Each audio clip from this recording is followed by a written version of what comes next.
పోషకాహారం లోపం ఉన్న ఆవులు నుంచి వచ్చే పాలతో తయారు చేసే నెయ్యి. అంటే గ్రామాల్లో మన అనేక పశువులను మనం చూస్తాం, అవి చాలా తింటాయి, తినొచ్చు పాలిస్తాయి. ఆ విధంగా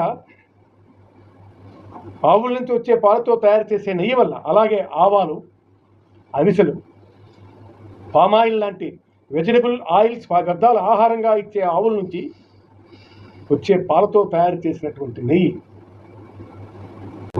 అంటే బ్రహ్మ విష్ణువులతో సమానంగా జన్మించిందండి గోమాత. మనం గౌరవించాలి. గోమాత బ్రహ్మతో సమానం, విష్ణువుతో సమానం, శివుడితో సమానం. అప్పటి నుంచి ఉంది. వస్తుంటే గోవు కనపడింది. ఆ గోవు దగ్గరికి వెళ్ళి నువ్వు నాకు సాక్ష్యం చెప్పు, నేను చూసినట్టుగా అన్నట్ట. అంటే అది ఏం చేసింది, ముందు తోకతోటి ఇలాగా, నేను చెప్పను, నువ్వు చూడలేదో, నువ్వు చూశానని చెబుతున్నావు, నేను చెప్పను, అంది తోక తోలు తీసేస్తా, బెదిరించి సాక్ష్యాలు చెప్పించడం. అప్పటి నుంచి వచ్చింది. చెప్పి